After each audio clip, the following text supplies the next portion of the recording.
로마서 6장 1절부터 14절까지 말씀을 우리 함께 봉독합니다. 그런즉 우리가 무슨 말을 하리요? 은혜를 더하게 하려고 죄에 거하겠느냐? 그럴 수 없느니라. 죄에 대하여 죽은 우리가 어찌 그 가운데 더 살리요? 무릇 그리스도 예수와 합하여 세례를 받은 우리는 그의 죽으심과 합하여 세례를 받은 줄을 알지 못하느냐? 그러므로 우리가 그의 죽으심과 합하여 세례를 받음으로 그와 함께 장사되었나니 이는 아버지의 영광으로 말미암아 그리스도를 죽은 자 가운데서 살리심과 같이 우리로 또한 새 생명 가운데서 행하게 하려 함이라. 만일 우리가 그의 죽으심과 같은 모양으로 연합한 자가 되었으면 또한 그의 부활과 같은 모양으로 연합한 자도 되리라. 우리가 알거니와 우리의 옛 사람이 예수와 함께 십자가에 못 박힌 것은 죄의 몸이 죽어 다시는 우리가 죄에게 종노릇 아니하려 함이니 이는 죽은 자가 죄에서 벗어나 의롭다 하심을 얻었음이라.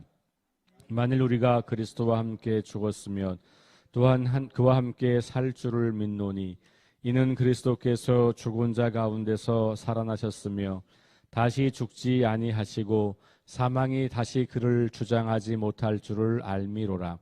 그가 죽으심은 죄에 대하여 단번에 죽으심이요 그가 살아계심은 하나님에 대하여 살아계심이니 이와 같이 너희도 너희 자신을 죄에 대하여는 죽은 자요 그리스도 예수 안에서 하나님께 대하여는 살아있는 자로 여길지어다.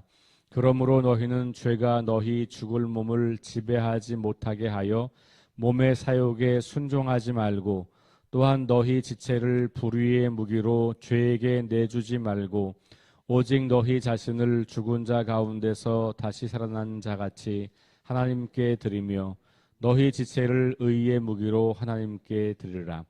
죄가 너희를 주장하지 못하리니 이는 너희가 법 아래에 있지 아니하고 은혜 아래에 있음이라. 아멘. 네, 6장으로 넘어와서 이제 죄와 죽음 그리고 생명 이런 이야기들이 시작됩니다. 5장 어제 읽은 말씀에 보면 죄의 이 출처 아담 이렇게 우리가 이제 이해할 수 있겠지만 출처라기보다는 이 아담과 그리스도 이야기를 통해서 하고 싶은 말은 죄가 아담에게서부터 흘러왔다 이 말을 하려고 하는 건 아니고 모든 사람들이 다 죄인이다라는 말을 하려고 하는 거예요. 아담은 최초의 인간이고 그 죄가 그 최초부터 있었다라고 하는 거고 모든 인간은 그 죄 가운데서 태어나고 죄 가운데서 자란다라고 하는 거죠. 그러니까 출처의 개념보다는 모든 인간의 보편적 죄의 타락성 이렇게 이해하시는 게 좋습니다. 그러니까 어느 누구도 죄에서 예외가 있을 수 없다. 그러니까 이제 아담을 죄의 대표성으로 보는 것이죠. 그러니까 어느 누구도 나는 죄가 없어요, 나는 관계가 없어요 라고 할 수가 없다. 모든 사람이 그 죄의 그늘 아래에 있고 오늘 표현으로 말하면 죄의 지배 아래에 있다. 이렇게 이야기를 하고 있는 거고 그런데 오늘 6장은 그 보편적인 죄의 상태 그 상태를 해결하신 분이 그리스도라고 하는 거고 그래서 우리가 그리스도 안에 있으면 그 보편적 죄의 상태로부터 해방되는 그 보편적 은혜를 누리게 된다는 거예요. 그래서 이 12절부터 5장 12절부터 21절 사이에 나와 있는 말씀 가운데 아주 중요한 표현은 아담 안에서 죄가 있다라고 하는 표현과 그리스도 안에서 그 죄로부터 해방되었다라고 하는 표현이에요. 또 하나는 왕노릇했다라고 하는 표현이에요. 그래서 죄가 왕노릇하던 그런 세상 가운데 주님께서 왕노릇하기 위해서 오셨다라고 하는 거예요. 그래서 그리스도께 순종하는 걸 통해서 더 이상 죄의 왕노릇으로부터 우리가 벗어나게 되는 더 이상 죄가 우리의 왕노릇하지 못하게 되는 그런 상황에 이르렀다. 라고 이야기를 이제 한 거죠. 21절에 보면 우리 어제 읽은 본문의 마지막 죄가 사망 안에서 왕노릇한 것 같이 은혜도 또한 의로 말미암아 왕노릇하여 우리 주 예수 그리스도로 말미암아 영생에 이르게 하려 함이라 이렇게 이야기해요. 그러니까 지금 이제 다시 거꾸로 1장부터 다시 시작해서 올라가 보면 죄의 보편성과 심각성을 이야기했어요. 그건 이방인만 그런 게 아니고 유대인도 똑같다는 거죠. 그 얘기는 뭐예요? 모든 사람에게 죄가 피할 수 없는 운명과 같은 거였다는 거예요. 그런데 하나님의 의가 나타났다라는 거잖아요. 그리고 그 의는 그러면 그 모든 사람들의 죄 가운데 나타난 거여서 모든 사람들에게 그 은혜가 보편적으로 임할 수 있다고 하는 말이에요. 그런데 그 모든 사람들에게 임한 그 은혜를 믿음을 통하여 받아들이게 되는 것이죠. 그래서 믿음으로 말미암는 의라고 하는 게 이해가 되는 거예요. 그러니까 중요한 것은 보편적 상태를 생각하는 거예요. 바울은 모든 인간의 보편적 상태는 죄로부터 벗어날 수 없는 상태, 그것을 죄의 노예 혹은 죄의 지배, 죄가 왕노릇한다 이렇게 표현하는 거죠. 그런데 이제는 하나님의 의가 나타났는데 그 의가 예수 그리스도를 통해서 나타난 것이죠. 그러니까 그 예수 그리스도를 통하여 우리는 하나님의 의를 보편적으로 얻게 된 거예요. 그러니까 예수 그리스도를 통하지 않고는 그 보편적 의가 올 수 없는 거죠. 그런 의미에서 은혜가 보편적이지만 은혜가 어떤 사람들에게는 임하지 않는 거예요. 하나님의 의도는 모든 사람을 위한 보편적 은혜를 주신 거지만 사람들이 그 예수 그리스도께서 행하신 일, 예수 그리스도 안에서 이루어진 일을 믿고 신뢰하지 않는다면 그 보편적 은혜가 그에게 미치지 않게 된다라고 하는 것이죠. 그런 의미에서 하나님께서는 모든 사람들을 사랑하시고 모든 사람들을 구원하시기 위해서 은혜를 베푸신 거지만 그 은혜가 모든 사람들에게 미치는 것은 우리 모두가 가지고 있는 믿음으로 반응하는 그 은혜를 내가 받아들이는 그 믿음이 필요하다. 그런 의미에서 믿음으로 말미암는 의라고 하는 것을 이야기한 거고, 그러면 오늘 이 말씀으로 이제 넘어와서 그 예수 그리스도와 함께 우리가 그렇게 하나님의 보편적 은혜, 다시 말하면 더 이상 죄가 우리를 지배하지 못하도록 하는 그 보편적 은혜에 들어갔다고 하는 말을 신학적으로 설명해요. 그걸 세례라고 하는 단어를 사용해서 비유적으로 죽음과 부활을 이야기하는 거예요.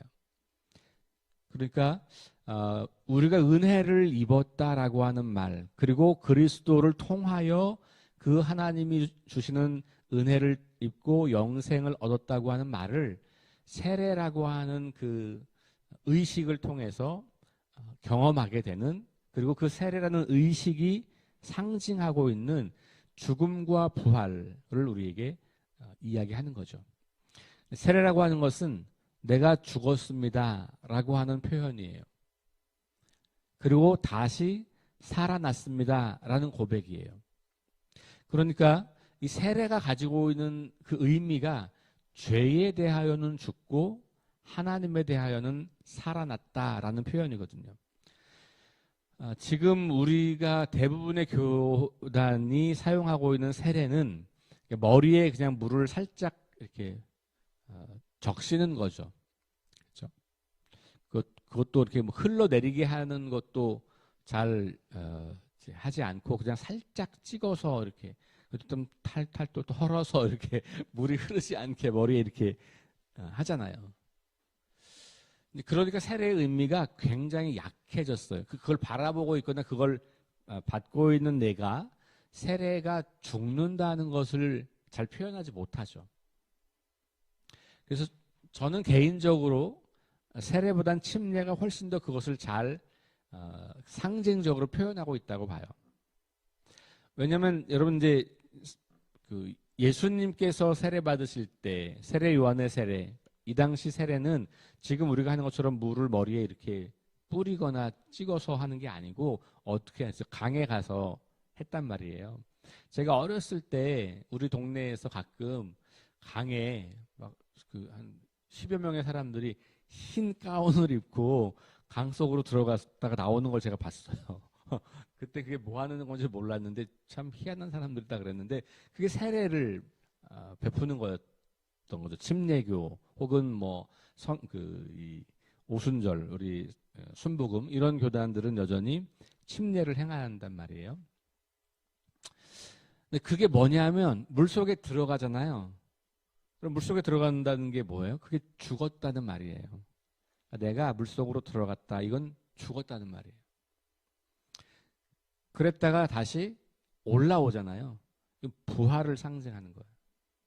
그러니까 내가 죄된 내가 죽고 그리스도 예수와 함께 다시 새로운 생명으로 살아났다.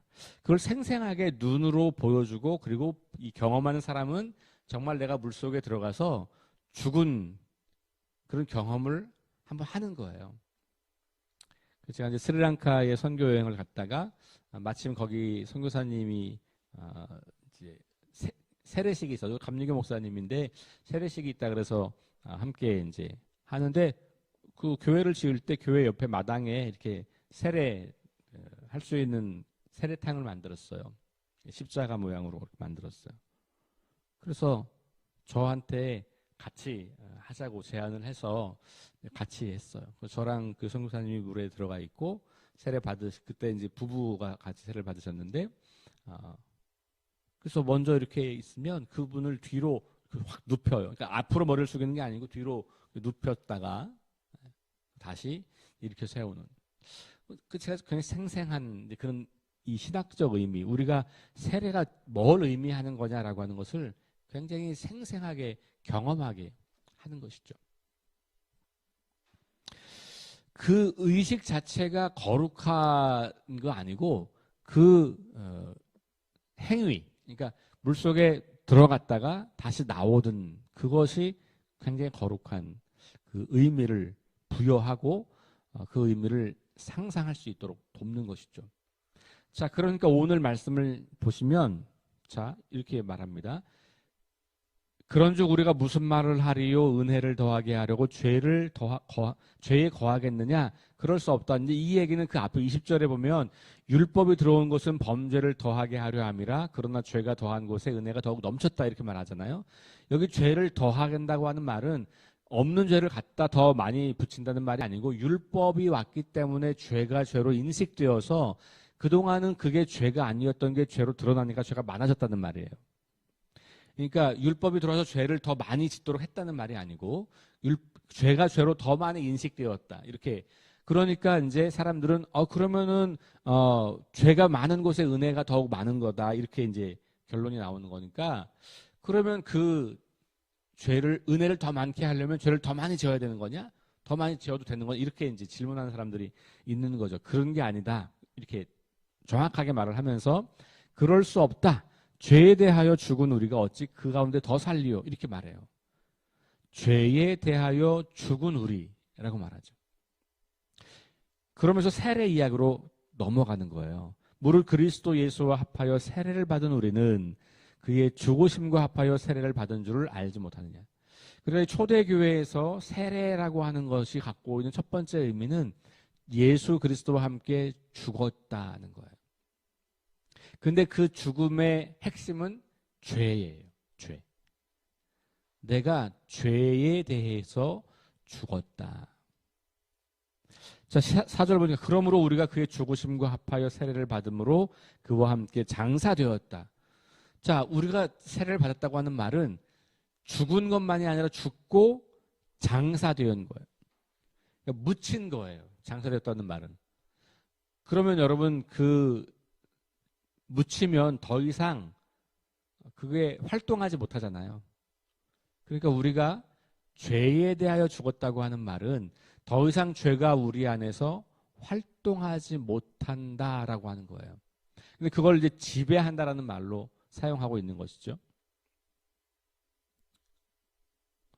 이는 아버지의 영광으로 말미암아 그리스도를 죽은 자 가운데서 살리심과 같이 우리로 또한 새 생명 가운데서 행하게 하려 함이라. 그러니까 죄가 더 이상 활동하지 못하고 우리가 새로 살아났다면 이제는 죄가 아니라 새 생명을 주시는 그 하나님의 그 영광, 그것이 우리의 삶에서 활동하는 거예요.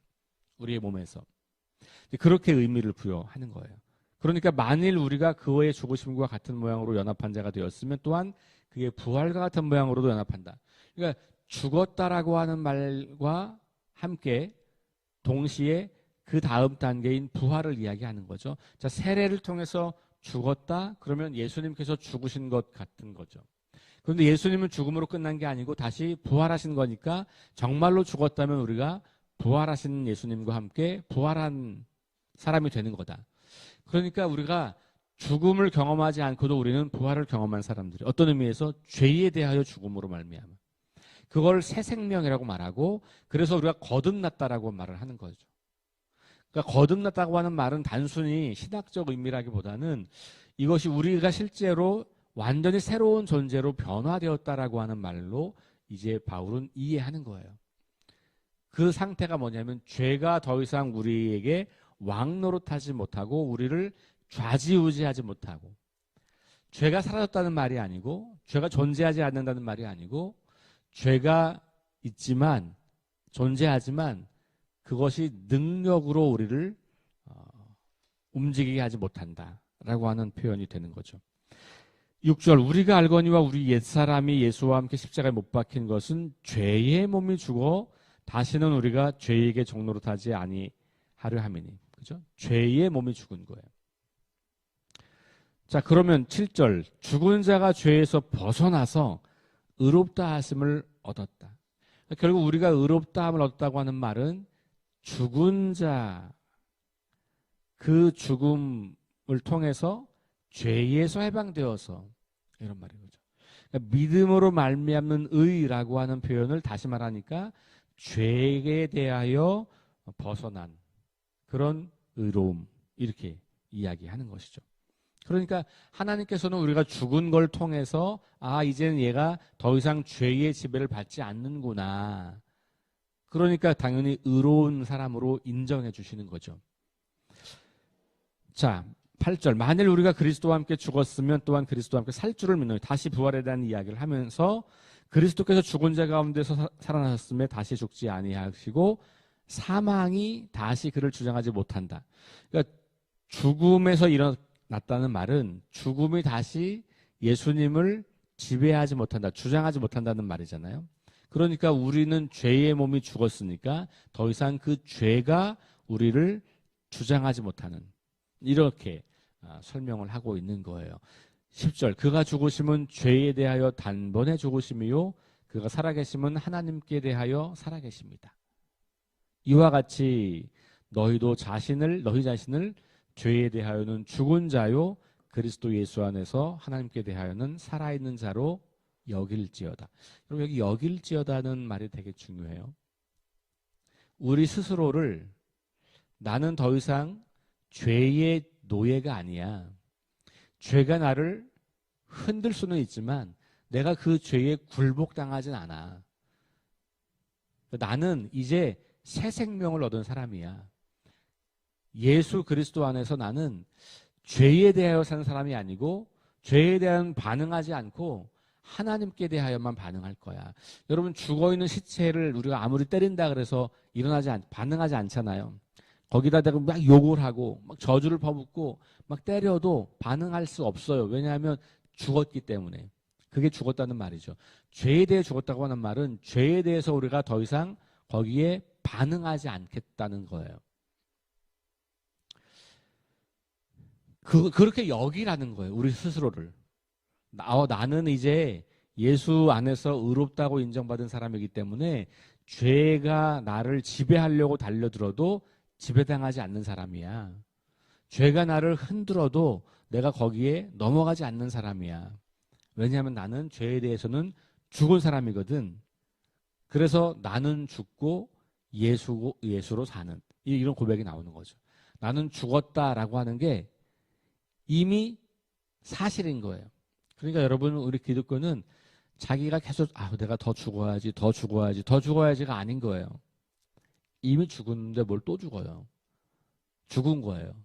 그래서 나는 이미 죽었어, 죄에 대해서. 여기서 반응하지 않을 거야. 라고 결심하는 거예요. 그러니까 그렇게 나를 그렇게 여기라는 거. 이게 정체성이에요. 우리의 정체성은 구원받았지만 어쩔 수 없는 죄인이니 죄로부터 벗어날 수가 없지. 이거는 구원받은 사람의 정체성이 아닌 거예요. 내가 구원받았다고 하는 게 확실하다면 그러면 나는 더 이상 죄에 대하여 반응하지 않는 사람으로 사는 거야. 죄가 나를 끊임없이 유혹하지만 그 죄가 나를 지배할 수 없는 그런 하나님의 자녀야 라고 하는 정체성을 가지고 있어야 죄를 대항할 수 있는 거예요. 근데 그게 아니고 다 그냥 구원받았지만 이 땅에서는 사는 동안 어쩔 수 없이 우리는 죄를 짓고밖에 살 수밖에 없지 라고 생각하는 순간부터 우리는 죄와 타협하고 죄를 수용하기 시작하는 거거든요. 그러니까 우리가 어떤 사람인지를 스스로 어떻게 여기는지가 굉장히 중요하다. 바울은 그래서 하나님께 대하여 살아있는 자로 여겨라. 죄에 대하여는 죽은 자로 여겨라. 이렇게 말하는 거죠. 자, 그럼 그 얘기가 뭐냐? 12절부터 14절까지 다시 그걸 설명해요. 그러므로 너희는 죄가 너희 죽을 몸을 지배하지 못하게 하여. 또 나오는 거죠. 지배하지 못하게 하라. 그러니까 죄가 아직도 능력은 있는 거예요. 근데 우리가 그 능력보다 더 큰 능력을 갖는 사람이 된 거죠. 지배하지 못하게 하는 거니까. 몸의 사욕에 순종하지 말고. 몸의 사욕이라고 하는 건 뭐예요? 내 몸, 여기는 이 몸은 죽은 죄에 대해 반응하는 몸인 거죠.